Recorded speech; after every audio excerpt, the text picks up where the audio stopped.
Hello, everyone. It's Bob Turner again with our episode 4 of our podcast. We're calling it Ordinary People Doing Extraordinary Things. And I'm sitting here with an extraordinary guy. He's a friend of mine. His name is Jamie Logan. Jamie is an Army veteran, father, a husband, a triathlete, a swimmer, a surfer, a runner, goddamn good sales guy at work, bodybuilder. He and his wife, Nikki, are staples at Foley's Fitness Center over in Scarborough. They're there about every day. He lives in Biddeford. What, dog and a couple of cats? One cat and one dog. Yep. Jamie's a flamboyant guy, if you haven't picked up on that already. He can wear some things that if I threw on, I'd probably have to fight my way out of some places. But he's always looking good. He's a sharp-dressed man. He's a 21-year employee of Wright Express. And I just thought he'd be an interesting guy to have on the show and talk about, particularly because in 2018, Jamie was diagnosed with Parkinson's disease. And I wanted to talk about how that's changed his life and more importantly, how it hasn't changed his life and how he continues to just grind it out day in and day out. He's been an inspiration to me, and I know he's been an inspiration to many people. So welcome. Thanks for coming. Thanks Absolutely. for being on. Appreciate it. Take a minute and tell us a little bit about yourself. Oh boy, that's an open-ended question. Kind of after the great introduction, I mean, that's kind of where it all starts.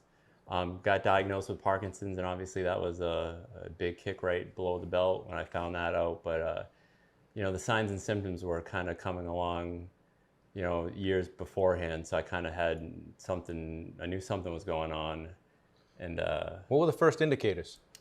The first thing was really my foot was dragging. So when I would walk, like my left foot would drag across the floor, and then I started having problems with work, being able to type, where my last two fingers weren't really hitting the buttons, or like if I would type an A, 15 A's would show up. Yeah.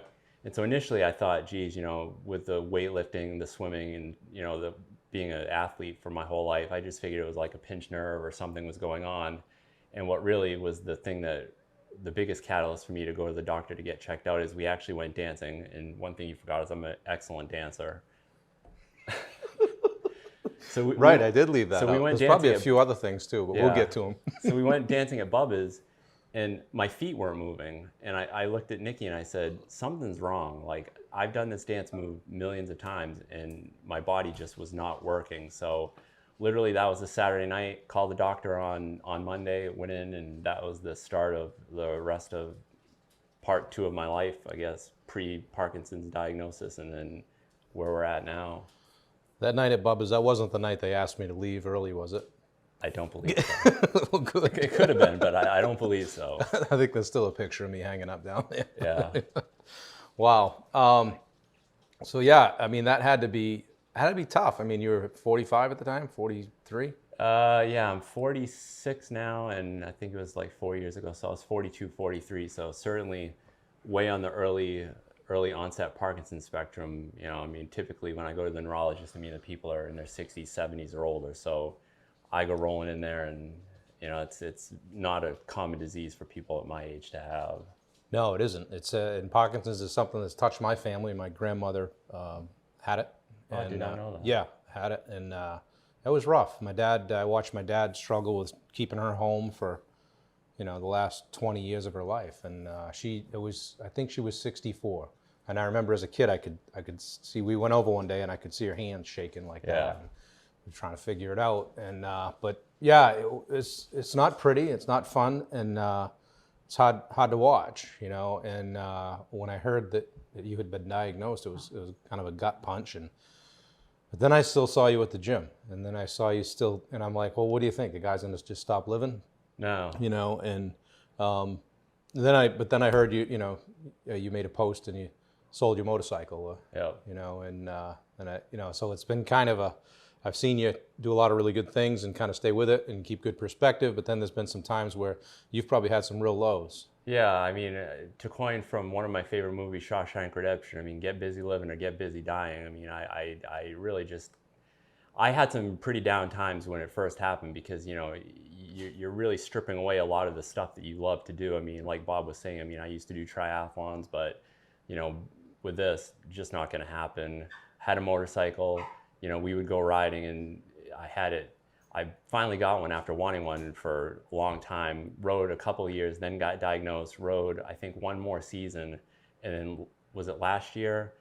Basically took the bike out and got off and told Nikki, I said, I gotta get rid of this thing because either I'm gonna kill myself or I'm gonna kill us, or you're gonna get hurt, I'm not gonna get hurt, and then I'll never be able to live with myself if I was an idiot knowing that I had this disease and that I have problems and then, you know, didn't get rid of the motorcycle. So that was tough.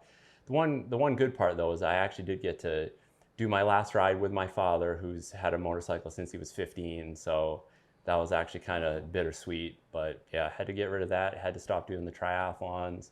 So there's a lot of stuff that I've had to, you know. Still driving? I can still drive, and it's funny, we actually have a WRX, which is a standard, which is probably good and bad because it at least if it, you know, allows me to continue to use my foot and to, you know, continue to use my body, which is really important in this disease. But there are times where, you know, my foot's just not working, and I have a foot brace that I have to wear, an AFO brace, which makes it difficult too. So I've just had to change and modify a lot of the different things that I used to do and find ways to get around them and to try and continue to do as many or as things as I used to do, but just finding different ways to do them now. So you're 4 years into it or so, and from what I remember about the disease, my grandmother had it, was that you don't stop it, but you can slow it down. And is that still the case? Are they slowing it down for you, or do you feel like it's just having a natural progression? It's definitely got a natural progression. You know, when people ask me and I talk about my condition, I mean, I say it's like a science experiment because between the meds, between my routine of the day, I mean, you could see me at 8 o'clock Monday and I'm doing all right, and then 8 o'clock on Tuesday and I'm doing terrible. So there's really no set schedule. There's really no set good day, bad day. It's really up and down on a day-to-day basis, but the progression doesn't stop. I mean, I've definitely realized that there's a lot of things that are much worse now than they were before. My balance has gotten extremely bad. You know, poor Nikki has to catch me every now and again because, you know, if I'm standing there, I'll start falling backwards or have to grab the wall. And, you know, sleeping's terrible. You know, I have to take edibles at night because otherwise I just can't sleep. So there's a lot of different stuff that's part of it. I mean, it really affects kind of every aspect of my life between sleeping, walking, my memory, talking, all of it. So that's rough. So every day is an adventure. It literally is. I mean, you know, if we go out and do something for the day, I mean, I may the next day, if it's on a weekend, I may fall asleep and take a 3 or 4 hour nap. Pay for it. Right. So, you know, I feel bad for her, but you know, I mean, it's just, if I need rest, I need rest. The other thing I'll tell people is like, I have a set amount of energy. Before, when I didn't have Parkinson's, I could continue to go and go and go and push and stay up for, you know, all day, all night, and then get up and go do whatever. Where now it's like, I have to rest, and just part of my day to day. How has it affected work? I said, you know, you mentioned your typing and things. Yeah. What kind of modifications have you had to make, and how has it affected your performance, if at all? Yeah, funny thing is I mean, my performance has been great. I mean, I've actually been the top revenue producer the last 3 years, but I mean, it comes at a price. I mean, when work is done, I'm cashed out. I'm ready to go to bed. As far as, you know, things that I've had to do to be able to continue to do my job, I had to get talk-to-type software, which basically equates to I have to turn a microphone on and then I can speak into my computer and then it will type out what I say, good and bad, because of course, you know, when I look at the thing and it's saying a bunch of swear words or other things that I didn't want it to say, go back and fix it. Yeah, better backspace that and not send that out because that's going to get me in trouble. But it's been a godsend. I mean, my work's been very, you know, they've been very good about it. I mean, when I've had to get different stuff or a stand-up station, they had no problems with doing that. But it does make it a lot more difficult because my left hand, I just literally can't type with it really. Yeah. So it's, you know, if I'm trying to, you know, be quick and speedy about doing stuff, it's never that. It takes me much longer. Yeah. And I just read yesterday that both of you guys are actually among like top performers and award winners at WEX in your roles. Yeah, definitely. Yeah, we both won the Apex Award, which is 125% a plan. I actually won top revenue in the company for the sales that I do. And then I was also nominated for the Pinnacle Award, which is like the highest award that the company gives for salespeople. So, you know, I, it's good and it's bad because, you know, if people aren't performing, it's kind of like, oh, geez, you know, what the hell are you doing? I mean, I can only type one-handed and, you know, I have all these problems and it's, you know, it's like, but Perspective. yeah. Your perspective is amazing, and it's inspirational. I don't know what to say other than that. Do you have days where you're just angry? I'd be lying if I said I didn't. You know, I have a great support system. I mean, Nikki's been amazing through all of this. I mean, I have great friends and stuff, but, you know, yeah, it's tough. I mean, you know, if I were to take a snapshot of myself 5 or 10 years ago and then look at myself now, it's funny because, you know, people will be like, well, geez, you know, if you looked at me, you never know it. But if you watch me walk or, you know, if you're around me enough, you know, you obviously know something's going on. A friend of mine that I went to high school with, I hadn't seen him in years, and we went to dinner, and I left to go to the bathroom, and he said to her, he was like, Jesus, is something the matter? You know, because he didn't know, because just my motions and stuff are really slow. So people know, I mean, when I changed gyms from Worlds to Foley's, people from Worlds came to Foley's, and a couple people actually stopped me and asked me, they're like, is everything all right? Because they could clearly see that there was something wrong. I mean, physically, I looked the same, but just my normal motions and stuff and walking is not the same. What about cognitively? Oh, it's not good. I mean, ultimately, I'll say, you know, there's literally not one piece of this, of me that this disease doesn't touch. I mean, there'll be times where I'll be talking and then I'll just stop because literally I just can't think of what I was trying to say. And plus, you know, my voice, I don't have the same projection because, you know, my voice gets tired. I mean, it's literally just right down the list of everything. So it's yeah, like you said, across the board effects. It's not one thing it doesn't affect. No. What kind of treatment, if any, you know, do you go to PT or is it all meds and just kind of go through life? Well, I mean, it's a good question. And I mean, so I'll run through a little bit of it. So I had to have 3 cortisone shots in my shoulder because I've had problems with that and had, you know, a frozen shoulder. I've had to have one in my elbow because of it. I had to get an AFO for my foot because my knee's hyperextending. So then I had to go to PT to learn how to walk with a brace, which was obviously fun. But as far as any other PT, I mean, I've been to PT to learn how to type better, you know, do buttons. I mean, people probably really take for granted, you know, the minute things, like even me just trying to reach into my pocket to grab my cell phone can be a problem. And I will say, you know, the perspective that I have is that I always know that there's people that have it way worse than me. So, I mean, I think of it like them. And perfect example is when I got my AFO brace and was in physical therapy for that, there was a guy that had just had his leg amputated. So, you know, he's in there, you know, trying to get his leg adjusted and, you know, fit in his prosthetic. And I mean, I'm looking at this guy going, well, Jesus, I mean, I've got it shitty, but this guy's missing a leg. So, I mean, I'm sure his day is probably a little bit worse than mine. Yeah.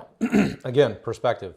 Getting back to work, I know with COVID and everything, how did dealing with this and COVID affect you? And are you in the office or are you home? And if you're home, would you be going back or? We've been at home for 2 years in March.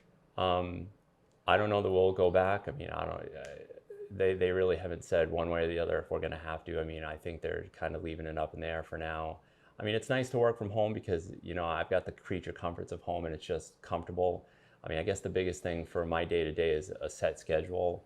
Like if I get off my schedule, it throws my meds off, it throws my meals off, it just throws everything off. So, you know, being home is kind of nice that I can have, you know, what I need right there all the time. But you're not just sitting home. I mean, you're at the gym I see your posts, you're at the gym at 5, 6 in the morning. 4:50 and that alarm goes off, and then 25 snoozes later at, you know, 5 o'clock or 4:45, we get up.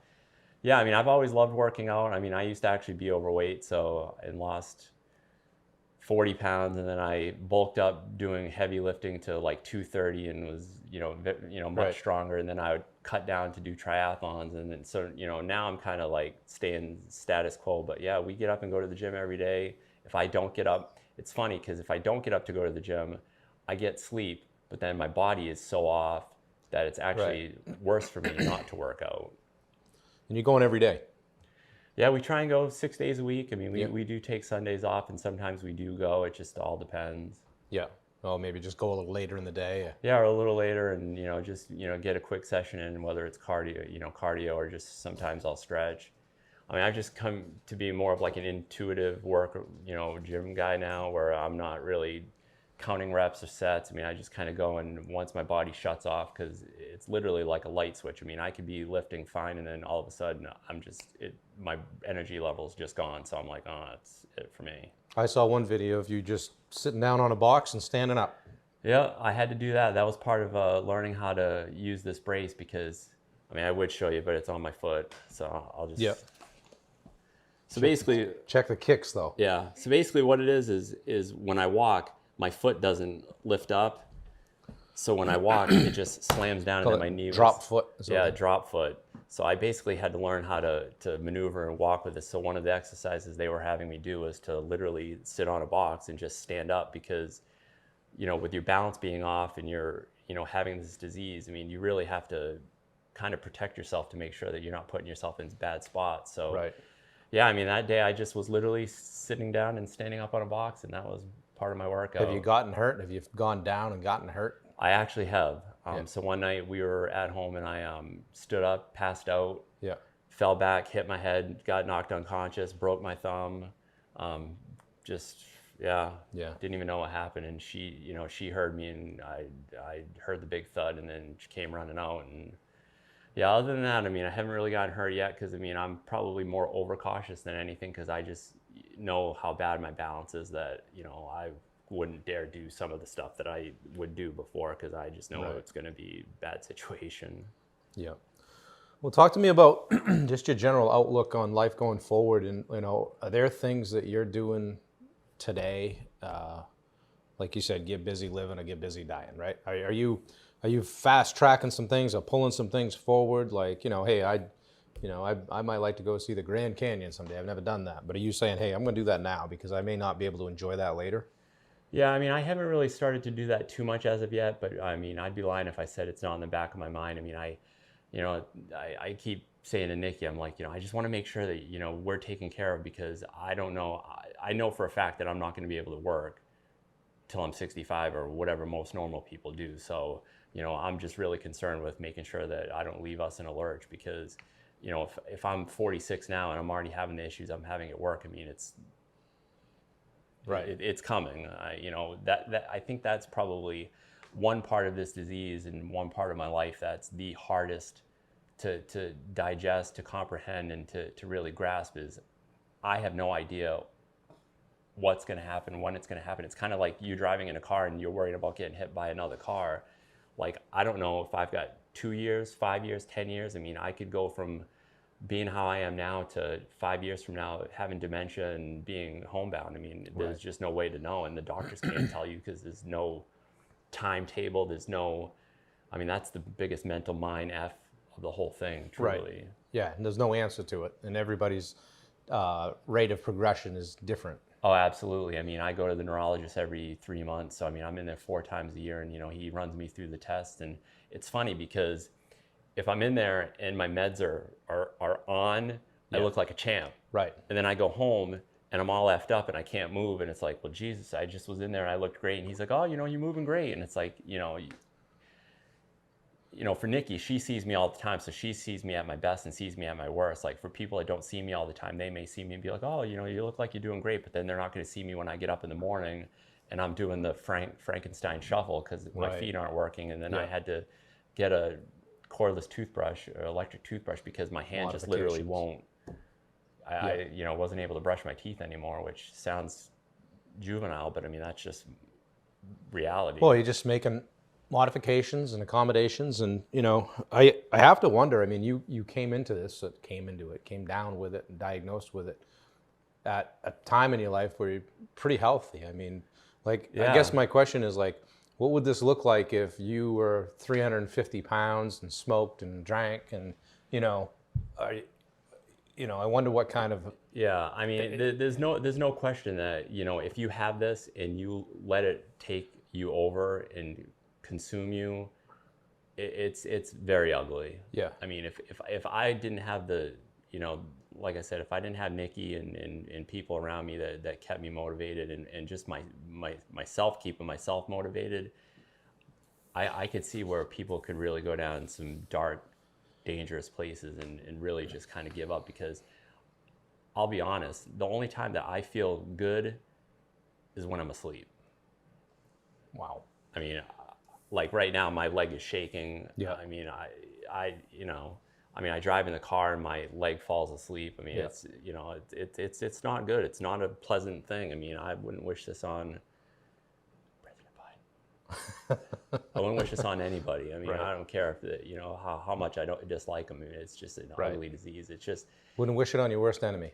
no, because it encapsulates every part of my life. I mean, there's nothing that this doesn't affect, which Yeah. is the crazy part of it. I mean, if you certain symptoms and diseases that people have, it may only affect one thing, but I mean, I could just run down the list of everything that it affects, and it. Right, and I mean, it's not cancer, but hey, some cancers you can beat. Right. Right. Yeah, This this thing's isn't- not going anywhere. It's not going away, and you're learning to live with it and accommodate it. You got to recognize that it's there. Every day is a new adventure. Yeah. So, you mentioned Nikki. She's here. Let's grab her and bring her in for a minute, and talk a little bit about that. Slide over just a little bit if you can, Jamie. Bring Nick in. Hi. So this is Nikki, Hi. Don't mind and my drawing. this is the better half. Yes, the more attractive half. Not right now. You way outkicked your coverage too, by the way. Yes.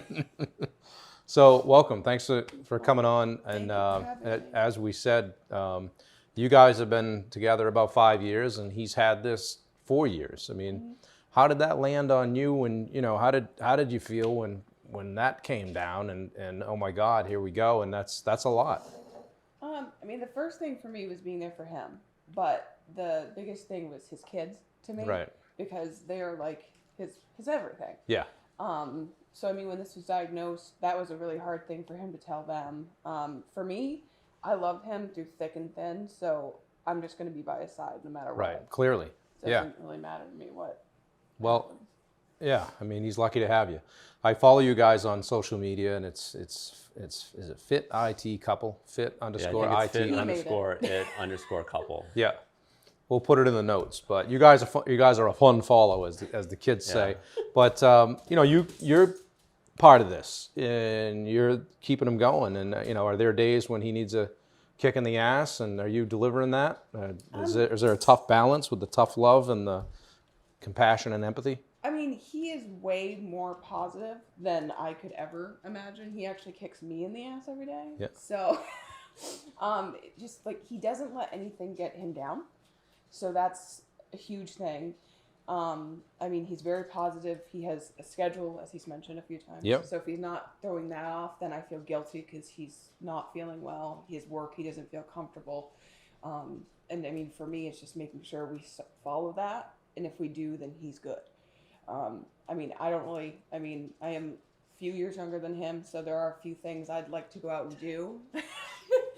But, I mean, in the long run, am I missing going out to dinners and bars with my friends? Yeah, but am I with the person I love and that needs me? 100,000% more important to me than any of that. It's weird. It sounds like he's doing as much for you as you are for him. He Oh, does. absolutely. And Get away we still do go out and dance, but the problem is I'm kind of just doing the stand there, or I'm like I saw you dancing in the Super Bowl I halftime did. show. Yeah, on I social. dance better than most people. I popped up, but can't stay out till 1 o'clock anymore. So it's like, hey, let's go from like 9 to 11 or 9 to 10:30, and then just my body tells me when it's time to go, and it's Right. like, that's it. Yeah. Yep. Well, I'll give you both credit, and from your chair that if the relationship wasn't as strong as it probably was, some people probably wouldn't sign up for that, and wouldn't hang around. I mean, to be blunt, kudos to you, and it's nice to see that the relationship is going to outlast this. Clearly. Oh, definitely.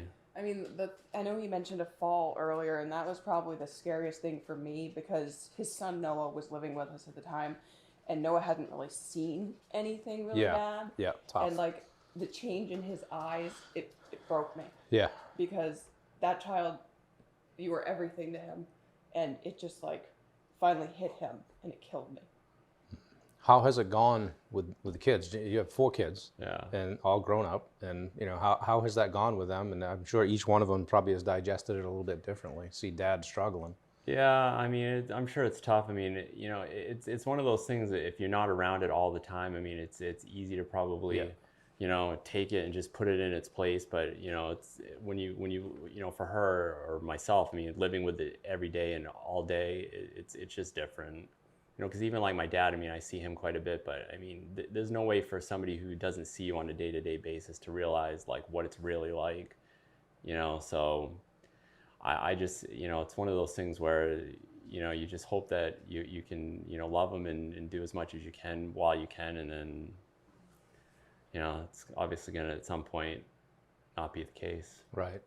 Do you reach out to, are there any support groups, or are there anything that you do within the Parkinson's community, if you will, that help you, or that that you've kind of grabbed onto, or are you just rolling on your own on this thing? I'm just rocking it till the wheels fall off at this point is what I say. I mean, I just, it's tough because you got some perspective. Most of the people that have this disease are, like we've said, are 20 and 30 years older than I am. So it's a hard perspective to have somebody that's my age that, was an athlete that's, doing triathlons and stuff, to all of a sudden have this where, it's just a different perspective. Well, somebody that comes down with it at, mid-60s or something at least they've got 60, 65 years behind them, right? Right. They're theoretically in the last third of their life. You got it and just kind of starting the second half of your life. Right. And so that's not fair, really. Not fair,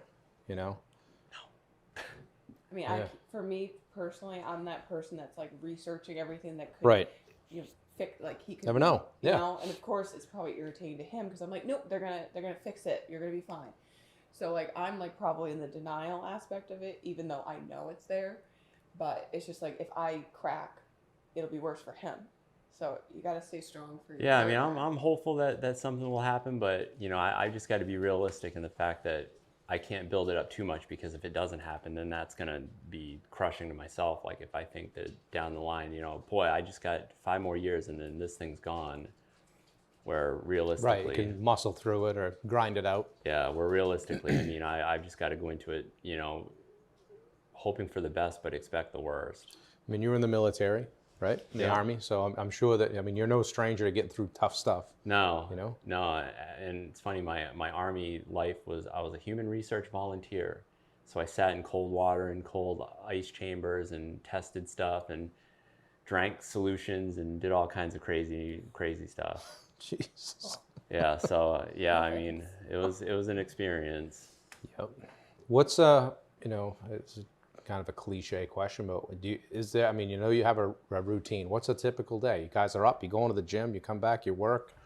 Talk to me about that. Yeah. So basically, it starts with hitting the snooze button. As I said, 20 or 30 times. Not really that many times, but I can understand it. Yeah.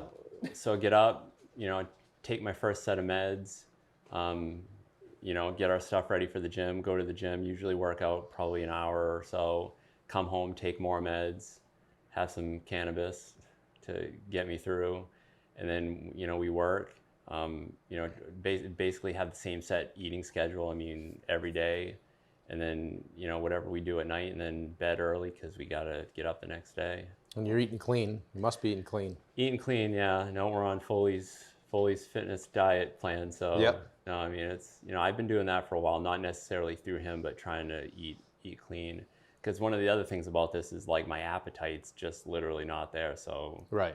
And plus the other part to that too is that, for most people that work out, the big thing is eating protein. Well, if I eat protein, then that negates some of the effects of my meds. So it's just all over the place. All over the place. So if I eat a huge protein meal and I take my meds near that meal, the meds aren't working as well. So.